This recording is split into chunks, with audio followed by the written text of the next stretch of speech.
What would you do if the only building you could afford was the one every sane person crossed the street to avoid? In the spring of 1884, 19-year-old Mara Venn arrived in Santa Rita, New Mexico territory with one carpet bag, a bruised wrist, and $6 sewn into the hem of her dress.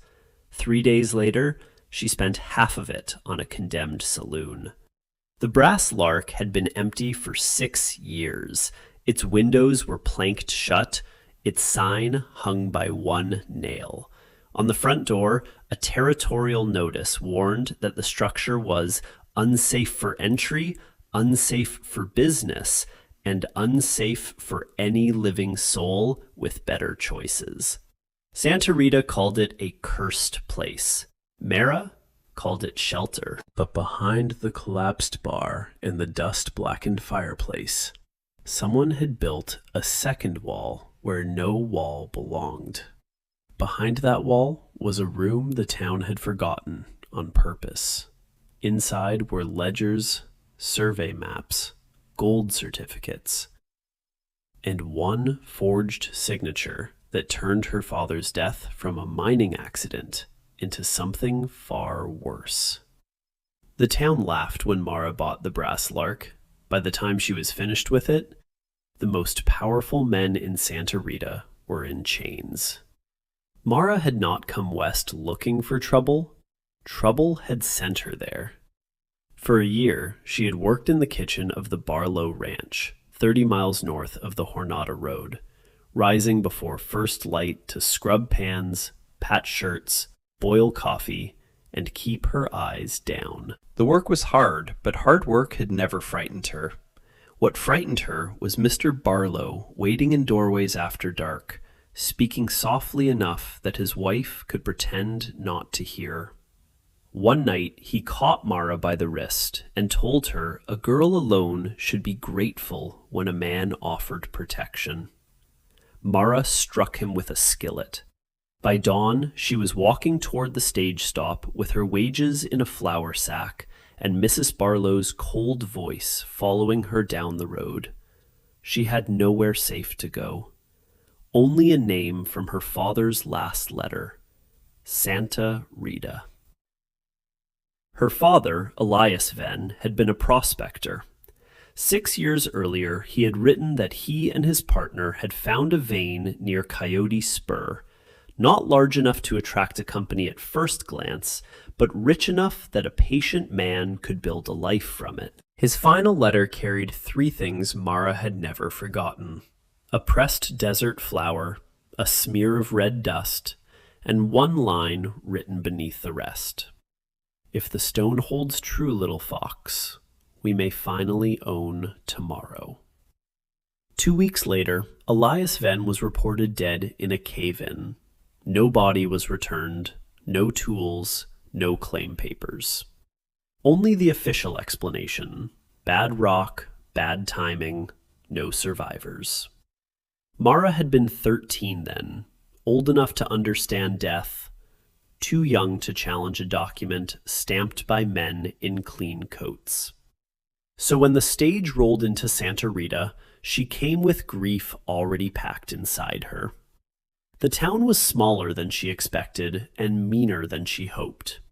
False front stores leaned over a street of pale dust. Mules stood hip-shot near hitching rails. Men from the Ore Meridian Company moved through town in polished boots, their pockets heavy, their hands too clean for miners. Mara noticed the lawman before she knew his name. Marshal Harlan Price stood outside the telegraph office with his thumbs hooked in his belt and his badge bright as a threat. Men stepped around him carefully. Women lowered their voices when he passed. Even laughter seemed to thin in his shadow. She asked for work. No one needed a kitchen girl. No one needed a seamstress.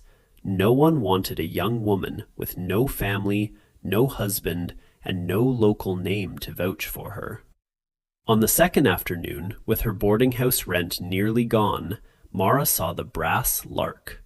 It sat at the far edge of town, beside a shut-down bathhouse and an alley full of broken crates. The building had once been proud.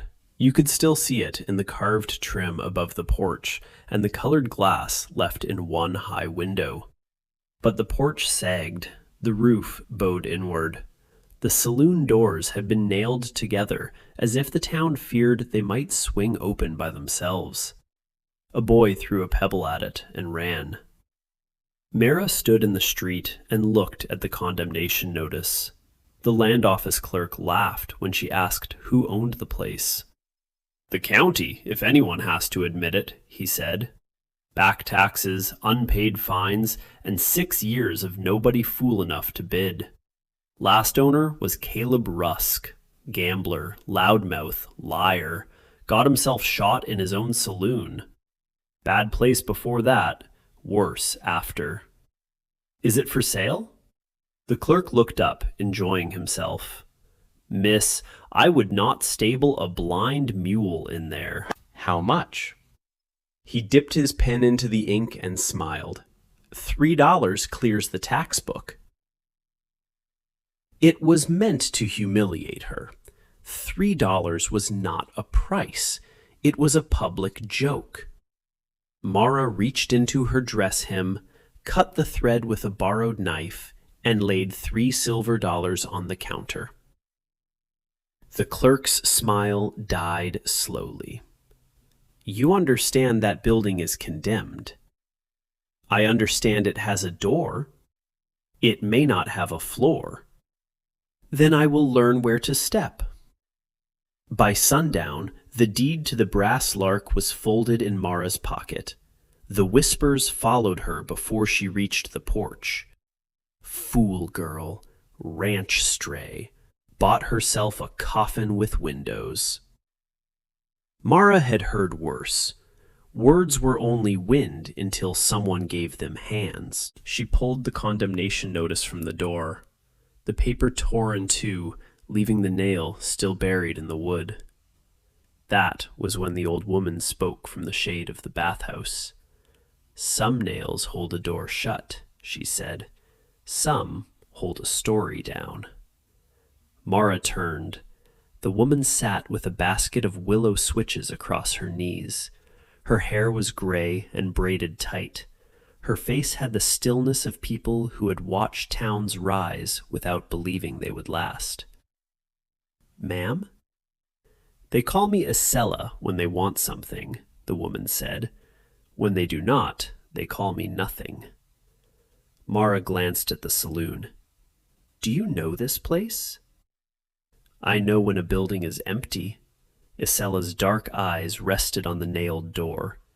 "And I know when it is holding its breath." Before Mara could ask more, Isella gathered her basket and walked away, leaving the words behind like a warning wrapped in mercy. The door fought her. The wood had swollen in the heat and warped in the rain. Mara threw her shoulder against it, once, twice, then wedged a pry bar into the frame. The first crack sounded like a bone breaking. Stale air rushed out. It smelled of dust, whiskey, mouse droppings, and something dry and metallic that made the back of Mara's throat tighten. Inside, the Brass Lark waited in darkness. The first night, she did not sleep. She swept a space near the front window and unrolled her blanket on floorboards powdered gray with old ash. Broken chairs lay like dead insects. A chandelier hung crooked above the main room, with half its glass drops missing. Cards were scattered beneath the table, as if the players had stood up quickly and never returned. The bar took up the far wall, a long mahogany beast scarred by knives and burns. Behind it, a brick fireplace rose into shadow. Mara lit her lantern and began to clean, because there was nothing else to do. By morning, her hands were blistered. By noon, she had carried 6 buckets of broken glass into the alley. By late afternoon, Marshal Harlan Price appeared in the doorway, as if the building had summoned him. He did not knock. "Well," he said, letting his voice fill the empty room, "the dead bird has a new keeper." Mara kept sweeping. This is private property, Marshal. That is a generous description. Price stepped inside, boots grinding grit into the floor. This place was closed by my order. It is dangerous. So people keep telling me. And yet here you are. And yet here I am. Price looked around the room, but not with curiosity. He looked like a man checking whether a lock still held. Caleb Rusk died behind that bar, he said. Tried to cheat the wrong drifter. Blood went into the wood. Men who know this town leave that kind of place alone. Mara finally faced him. Are you worried for my soul or your floorboards? The Marshal's smile vanished. You are young, he said. So I will say this kindly once. Sell the deed back to the county. Take your loss. Leave Santa Rita before you mistake stubbornness for courage. His hand rested near his revolver, not on it, near it. Mara felt fear move through her body like cold water, but she had learned on the Barlow Ranch that fear could be survived if you did not hand it the reins. I paid $3, she said. I intend to get $3 worth. Price stared at her a moment longer. Then he laughed, soft and flat. There is nothing in here for you. He turned and left. Only after his shadow moved off the porch did Mara realize she had stopped breathing. That evening, a man named Jonah Reed brought her a coil of rope, a hammer, and a sack of biscuits. Jonah owned the livery stable. He was broad-shouldered, sunburned, and careful with words. He had not mocked her when she arrived. He had only asked her father's name, and when she said Elias Venn, his face had changed. Your father watered his mule at my place, Jonah said, setting the tools by the door. A quiet man, paid what he owed, looked people in the eye. Mara swallowed. You knew him?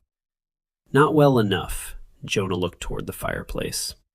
A week before the cave-in, he said he had found something the company would want to pretend was theirs. Mara went still. What did he mean? He never told me. Men get careful when money starts listening. Jonah's eyes moved to the street, where Marshal Price was speaking with 2 Ore Meridian men. Be careful in here, Miss Venn, not because of ghosts. When Jonah left, Mara stood alone under the crooked chandelier, feeling the building change around her. It was no longer shelter. It was a question. She started with the bar. If Caleb Rusk had died there, if the Marshal had come straight to that side of the room with his eyes too sharp and his warning too quick, then the bar was where the saloon's secret pressed closest to the surface. She dragged broken stools away. She pried up loose boards. She cleared bottle shards, cigar ends, rusted coins, and rat-chewed account slips from beneath the footrail. Then, just before dusk, her thumb found a cut mark under the edge of the bar. Not random damage. Letters. E.V. Mara crouched with the lantern and held her breath. The initials were carved small, hidden on the underside where a seated man's hand might have rested unseen. The E had one long middle stroke. The V leaned slightly right. She knew that slant. Her father had carved her wooden hair comb that way when she was 9, with every line a little too deep because he did not trust shallow marks. E.V. Elias Venn had been inside the Brass Lark, not passing by, not buying supplies, sitting at the bar long enough to cut his name where no one else would notice. Mara touched the letters. For 6 years, she had owned nothing of her father's last days except a letter and a stamped lie. Now his mark was beneath her fingers. She did not cry, not then. She stood and looked at the fireplace. The bricks behind the bar were wrong. Most of the chimney was old, soot-darkened, with mortar as gray as bone. But the section nearest the floor had cleaner brick, laid in a wide rectangle from the hearth to shoulder height. The mortar there was pale and sandy. The shape was too neat for fire damage, too deliberate for repair. Mara tapped it with the hammer Jonah had brought. Dull. She tapped the older brick. Hollow. The sound passed through her like a match catching. Someone had sealed a space behind the fireplace. That night, she sat on her blanket and watched the false wall until the lantern burned low. She thought of Isella's words. Some nails hold a story down. She thought of Price's warning. Nothing in here for you. She thought of Jonah saying her father had found something the company wanted to pretend was theirs. By dawn, Mara knew sleep would not come until the wall came down. The blacksmith sold her a cold chisel on credit after pretending not to care why she needed it. Jonah lent her a sledgehammer without asking. Mara waited until the street grew busy enough to cover the noise, then stood before the fireplace and swung. The first blow numbed her arms.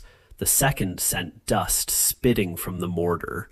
The third cracked a brick straight through. For hours she worked, stopping only when her hands shook too badly to hold the chisel.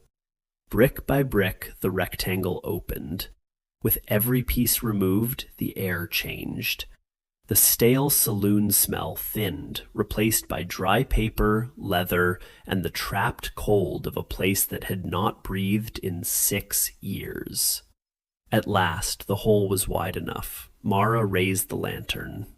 Behind the fireplace was a room no larger than a pantry, a counting room. There was a desk, a chair, a wall shelf, and a small iron safe. Papers covered the desk in careful stacks, as if the person who left them expected to return before supper. A ledger lay open beneath a paperweight made from a chunk of silver ore. Mara climbed through. The floor inside was cleaner than the saloon floor. No mice, no wind dust, no weather.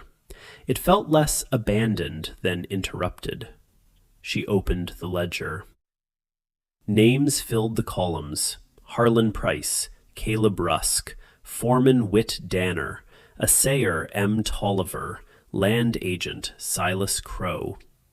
Beside each name was a sum, a date, and a mark that matched entries in an ore meridian paybook stacked nearby. Bribes. Mara turned a page and found a folded survey map marked Coyote Spur Independent Claim.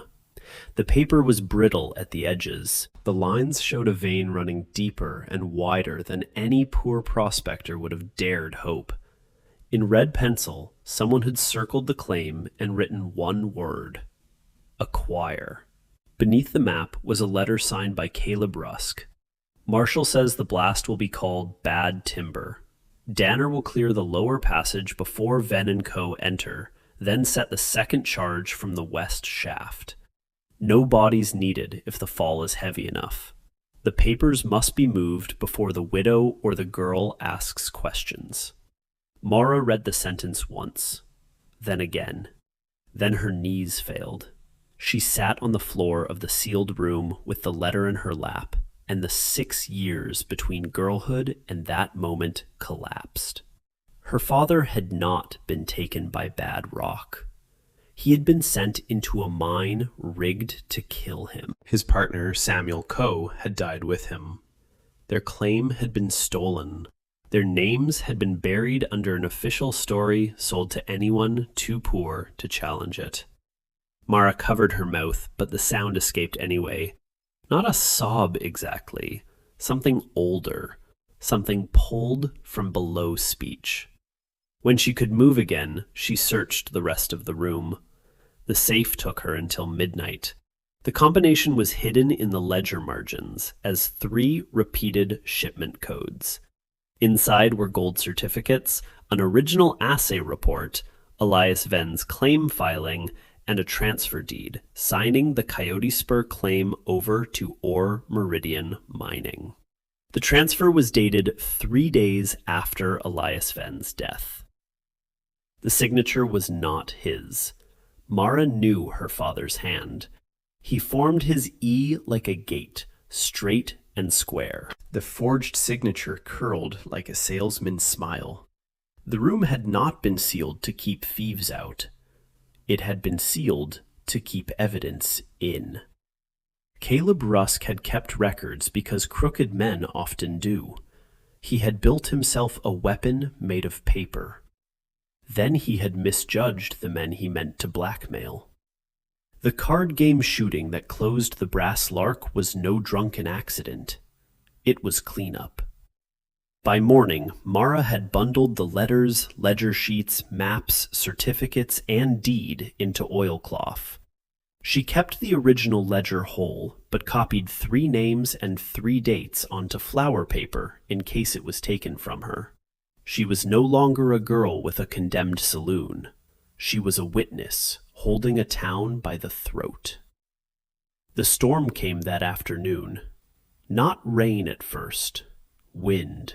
It swept down the street and turned the dust into a moving wall. Doors slammed. Horses panicked. The sky darkened to a strange yellow-gray. Mara was tying the evidence into her carpet bag when pounding shook the front door. She froze. "Please!" a man shouted outside. "There are children!"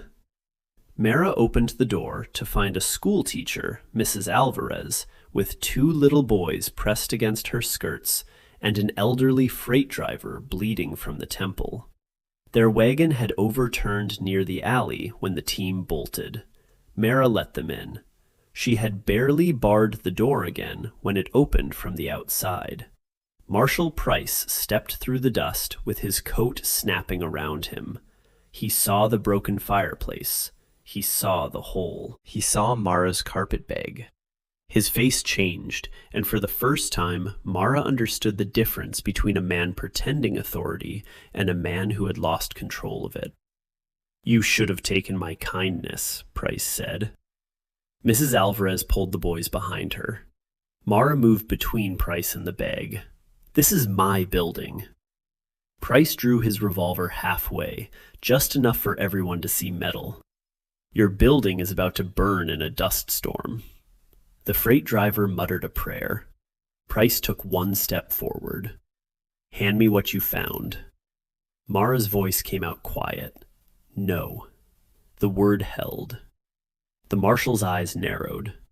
"You think paper saves you?" "No," Mara said. "Witnesses do." At that exact moment, the alley door opened. Jonah Reed stood there with a shotgun, rain-dark dust on his hat brim, and no fear in his face. "Marshal," Jonah said, "that school teacher knows every family in this town. Those boys know how to talk, and I know how to aim." For a few seconds, the storm did all the speaking. Price looked from Jonah to Mrs. Alvarez, from the children to Mara, and saw the trap he had walked into. He could kill 1 witness, maybe 2. Not all of them. Not in daylight. Not with half the town already hiding behind curtains from the storm. He shoved the revolver back into its holster. "This is not over," he said. Mara held the carpet bag tighter. "It is for my father." Price left through the front door, disappearing into the dust. But Mara knew Jonah was right before he said it. They had hours, not days. That night, while the storm battered the roof, Mara divided the evidence into 3 parcels. Jonah took one to the livery and hid it beneath a feed bin. Mrs. Alvarez took copied names and dates in the lining of her shawl. Mara kept the original ledger and claim papers. Before dawn, Jonah hitched a wagon with 2 strong mules. They left by the south road while Santa Rita still slept. Their destination was Mesilla, where the territorial circuit judge was holding court. The ride took 2 days. Every rider on the horizon tightened Mara's grip on the bag. Every dry arroyo looked like an ambush. Jonah kept the shotgun across his knees. Neither of them spoke much. There are journeys where words only use up courage. Judge Enoch Vale received them after Jonah refused to leave the courthouse steps. He was an iron-gray man with tired eyes and a desk stacked with land disputes, debt claims, and petitions from people who had learned that paper could ruin a life as surely as a bullet. Mara did not beg. She laid out the evidence in order. First, the original assay report from Coyote Spur, then her father's claim filing, then the forged transfer deed dated after his death, then Rusk's letter naming the blast, then the ledger tying Marshal Price, the foreman, the assayer, and the land agent to payments from Ore Meridian. Judge Vale read without interrupting. When he reached the forged signature, he asked, "Can you identify your father's hand?" "Yes, sir." "Can anyone else?" Jonah Reed saw his receipts. The livery book may still have one. Jonah nodded. "I kept every page." The judge turned to the letter about the blast. His face did not change, but the room seemed to get colder. "This is enough for warrants," he said. "It may also be enough to freeze the Coyote Spur claim pending federal review." Mara's hand trembled on the edge of the desk. "What happens to Marshal Price?" Judge Vale folded the letter carefully. "He ceases being the law before sunset." The sentence was so simple that Mara almost did not understand it. Then the meaning struck her, and she had to sit down. For 6 years, powerful men had lived on her father's tomorrow. Now tomorrow had found them.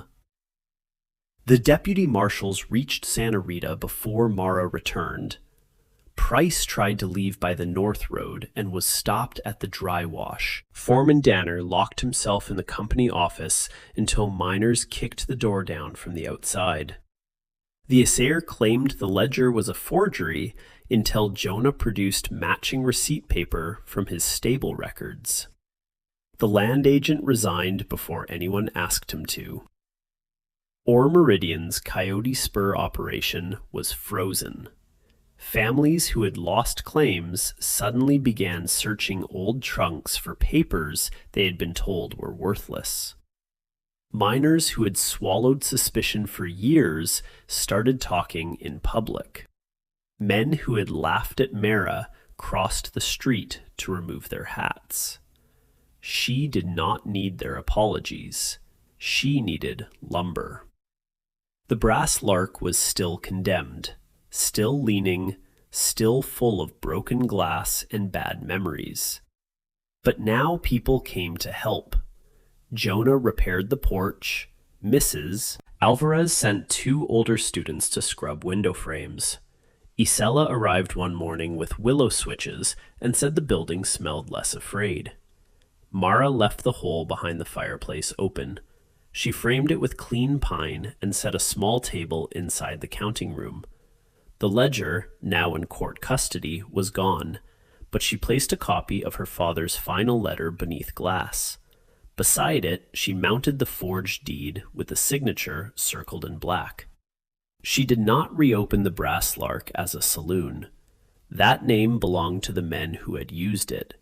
Instead, Mara turned the building into a supper room, a lodging office, and a safe place where independent miners could have claims witnessed before they vanished into company hands. She kept a locked strongbox behind the counter and charged nothing to store a copy of a claim filing. On the night the new sign went up, half the town gathered in the street. Jonah asked what she wanted to call it. Mara looked at the building she had bought, because it had a door. She looked at the room that had held its breath for 6 years.